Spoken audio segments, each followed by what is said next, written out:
So the brand new film from Ari Aster, the 2025 Eddington, just saw an unlimited screening at Cineworld where they've played it a bit early for us unlimited members. And yeah, I'm trying to unpack this one because wow, what a film that covers a lot. My summary is this film covers politics in the last half a decade. It sums up the last 5 years in a little package. I enjoyed this film. I really did like it. I think Ari Aster's been a good filmmaker recently with the films that have been coming out from him. This is a challenging and controversial piece. Good cast.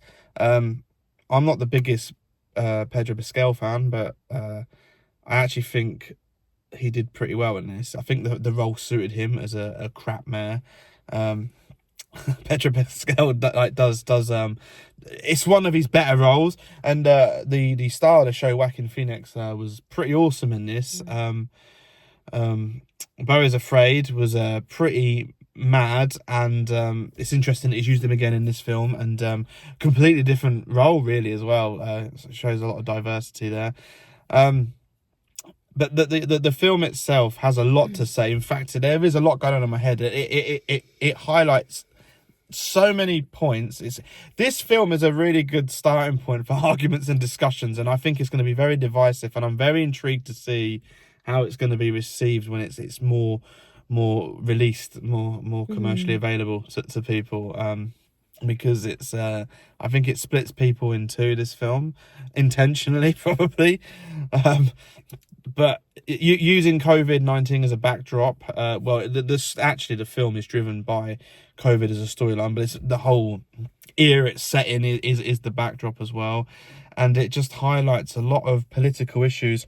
My summary is social issues. Yeah, no, but I sum it up as a art house political movie, to be quite honest, and it's a very relevant modern film, and it's the first real film I've seen that's captured our modern history, and I do think it's a time capsule film that many years to come will be a film that people look back on, like we look back on older films, 100-year-old films, silent films that are controversial to us now. I think this is a landmark film that will be revisited and studied in many years to come because of just the statements, the setting, and what it deals with and highlights. It's a time capsule. It's a very interesting piece, actually.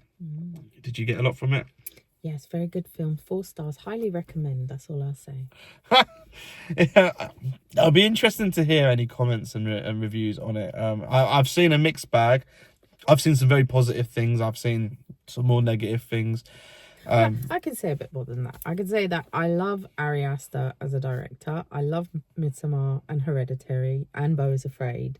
And I think he does tackle controversial subjects in each of his films in a very artistic way, with layers upon layers of things you can pull out from it hours, days, weeks after watching the films.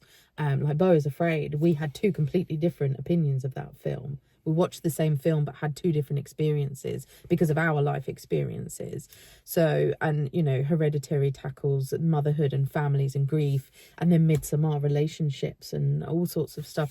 So I really enjoyed the style of this film, the cinematography, the way Ari Aster takes almost a mundane start of drawing you into this drama and the lives of all these people on different sides and aspects of very complex subjects, political and social, and then just builds a momentum that continues to build and build and build until it explodes, like with some of his other films.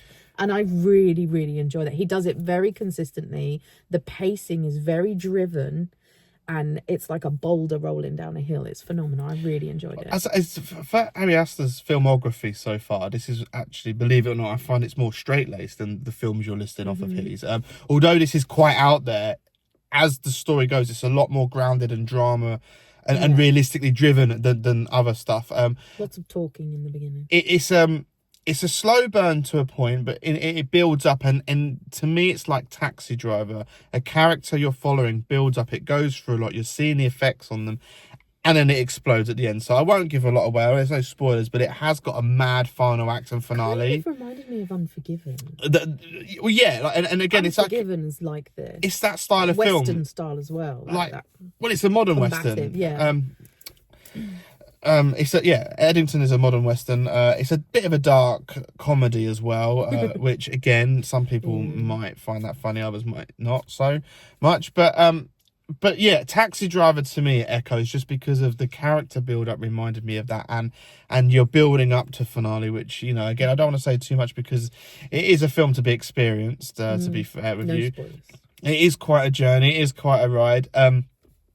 I think it's a film you have to watch and take in as well. Like, it is hard to talk about it and review it straight off the cuff because a lot's thrown at you. It's got to sit in here for a little while and fester, I think. But I like a film that makes me think, and this is why I know it is also a pretty decent film to me, because it's got me thinking and it's something I want to process. So that's a good sign for me. It's not forgettable. It's not a popcorn flick. It's not a film where it's just a bit of entertainment. This is a deep, important, a lot more to it film. So for that, it's I recommend it for true cinephiles. It's not escapism or fun. It is good, but it's a proper film, not just a superhero Marvel sort of throwaway movie as such. So yeah, let me know what you think, because it's I can see there's going to be a few different points of view on the fence. I'm already seeing comments coming to me from me posting about going to see it. There's been a mixed bag already, just off the cuff. So yeah, it's a divisive movie, but for me, a thumbs up, and a recommendation for Eddington.